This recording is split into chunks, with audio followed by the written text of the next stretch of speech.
Most tax firm owners think that the only way to make more money is to get more clients. That's what I believe for years too, and I'm going to show you here today why that is wrong. Here's what's actually going on inside of most firms. Some of you have been giving real advice to clients for years and never put it on an invoice. Some of you have charged for it, but the price was so low it did not make noticeable differences in your revenue. And some of you don't even know if the work is worth charging for because it feels so easy to you. You've been doing this for so long that you stop seeing how valuable it is. Because right now, you're doing a lot more for your clients than what shows up on the invoice. See, I spent 18 years in the tax industry. The first 12 of those years, I ran a big tax prep firm with over 5,000 clients a year.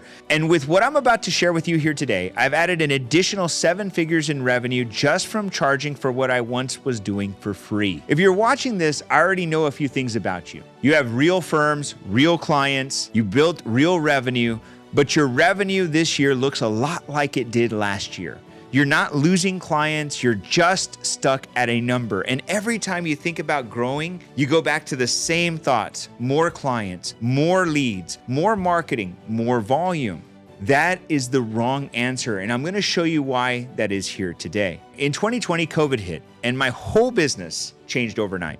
I had built a firm around thousands of clients, drop-offs, walk-ins, people coming in to file right there on the spot. That was how I worked. And that all stopped on one single day. I had never done Zoom calls before with clients, but I was forced to start. One new client gets on a call with me. He saw one of my ads. He says, "I just want to file my taxes." I asked to see his prior year returns, and what he sent over, I was shocked. He had been paying over $100,000 a year, and that was for the last 2 years. What I spotted right away was that he could be an S-Corp, and I took maybe 2 or 3 minutes to explain to him what an S-Corp was and how it works. He says, "Can you set that up for me?"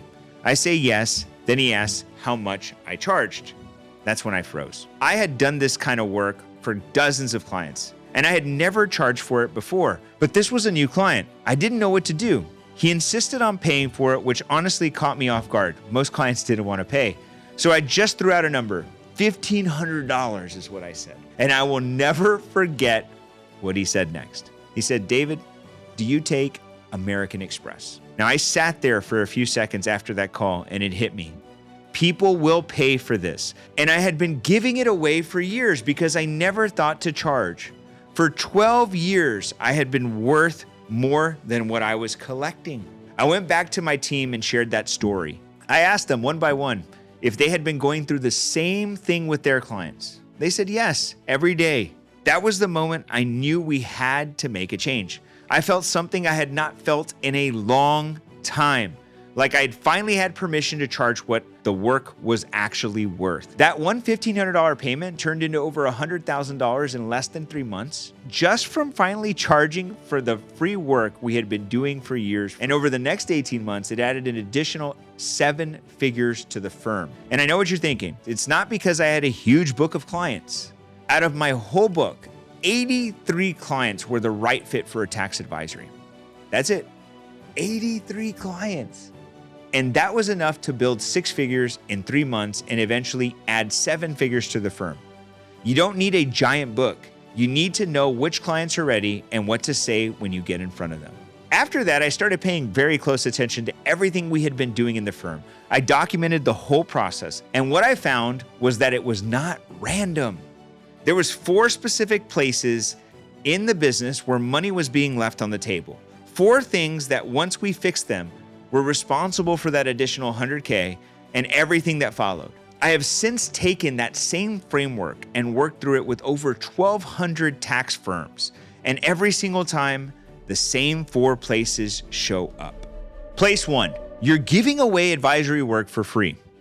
Every time a client calls you with a real question and you give them a real answer and nothing goes on an invoice, that is money you earned and did not collect. Entity structure questions, business structure, business decisions, what to do before making a big transaction. You answered it, you build nothing.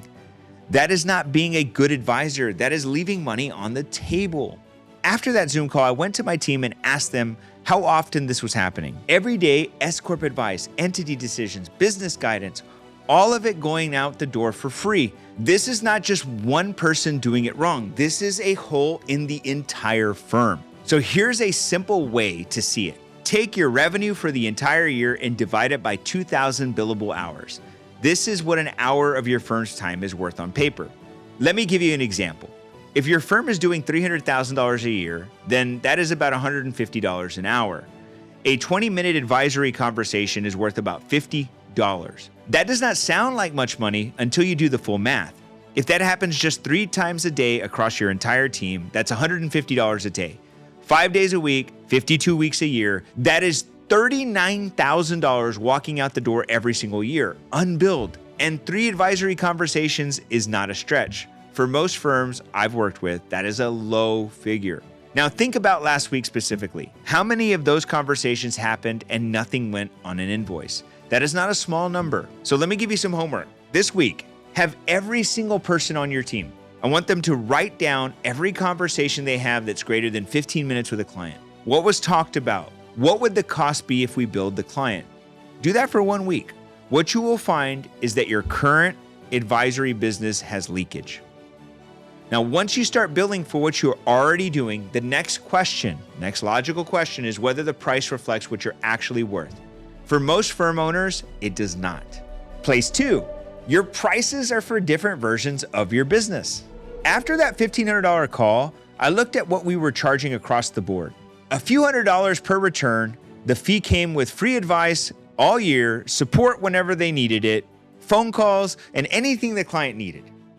And that price had not changed in years, but I had changed. 12 years in business, real results, knowledge. I had grown a lot. My prices had not grown with me. So I raised them, not by a little. I raised my average fee by 34%. And here's what happened.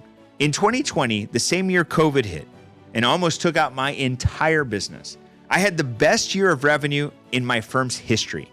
That 34% fee increase equated to 17% more net revenue across the entire firm, with a smaller client base because some left than I had ever worked with in the past. That is what happens when your prices finally match your value. Most firm owners raise their fees by 5 or 10% because it feels less risky. But a 5% raise on $400 tax returns is only $20. That does not change anything in anyone's life. The firms that actually grow are the ones who look at the work they do and price it based on that number. You're hurting your business because you have a fear of having awkward conversations about price. But somehow it's easy for you to go home and tell your family no to a lifestyle they could be living if you just charge what you're worth. So here's your homework. Pull 10 clients by revenue, write down what they paid you 3 years ago and what they paid you today. The difference between those two numbers is the cost of not having that awkward conversation. You start billing for your advice, you fix your prices, that gets you back the money from work you were already doing. But the biggest gap is the clients who needed more from you and went to find it somewhere else because you never told them you could help. Place 3, your clients do not know what else you do. This is a great story. So Jim found me through an ad. He got on a call. The first thing he told me was he had an accountant, but his accountant could not help him. He said, I can't help you with tax savings. He needed strategy. He needed someone who could actually get the job done. So he went looking for someone and he found us, or found me. Jim had been paying his accountant $800 a year to file his returns and to get what he called so-called advisory. We put him into an advisory program for $12,000. By the way, he didn't hesitate to say yes, because for the first time, someone had helped him get what he was looking to solve. About 2 weeks later, I get an email from Jim's old accountant. He wanted to hop on a call with me, and at first I said, oh my gosh, I don't want to meet this guy. He's probably pissed off and upset because I took his client. But out of respect for my client, I felt obligated to get on a call with Jim's prior accountant. When I hopped on the call, to my surprise, he was not upset. He was actually disappointed in himself because he said, I've been Jim's accountant for years. I helped him set up his S-Corp. I helped him set up his retirement accounts. I even know his children personally. I've seen him grow up. And then he asked me directly, did you go after him or did he find you? I told him the truth. Jim reached out to me from an ad. He was looking for help with tax savings. I didn't know Jim and I didn't even know he was your client. I just gave him what he asked for. Then he said to me, hey, before any of my other clients see your ad, would you mind helping me with a few of my clients? We both laughed, which was really funny.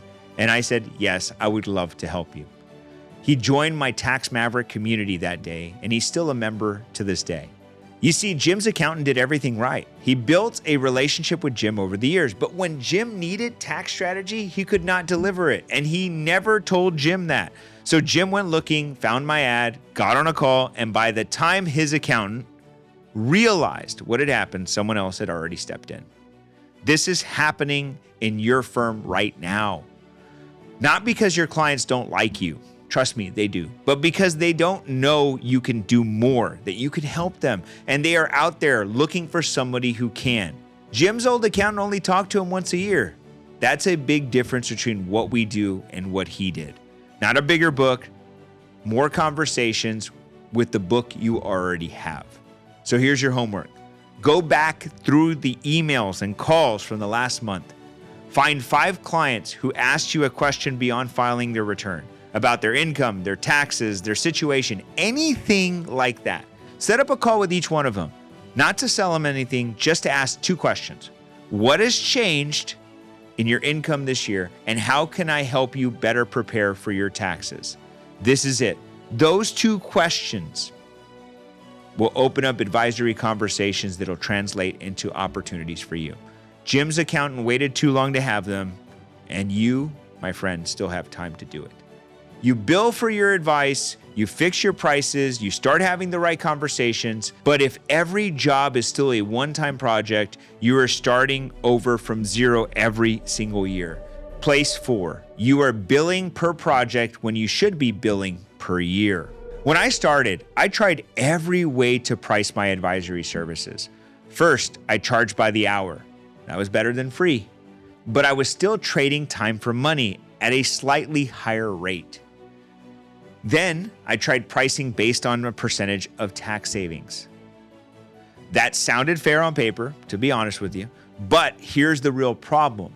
If your income is tied to the savings that may or may not come, the strategies that they may or may not apply for, then you built your whole business on a number that you have no control over. Top it off, you've got Circular 230 that governs enrolled agents and CPAs, and when it comes down to it, they say you can't charge as a percentage of savings. But even if that was not an issue, the business model still doesn't work.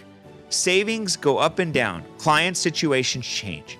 If you hire and build a system around the revenue that you make one year and it does not come through the next year, you are in a world of trouble. The answer is a flat fee annual program.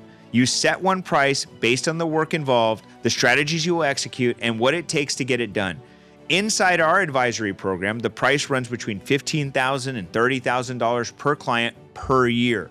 This covers the returns, the strategies, and the ongoing advisory work. One fee paid up front.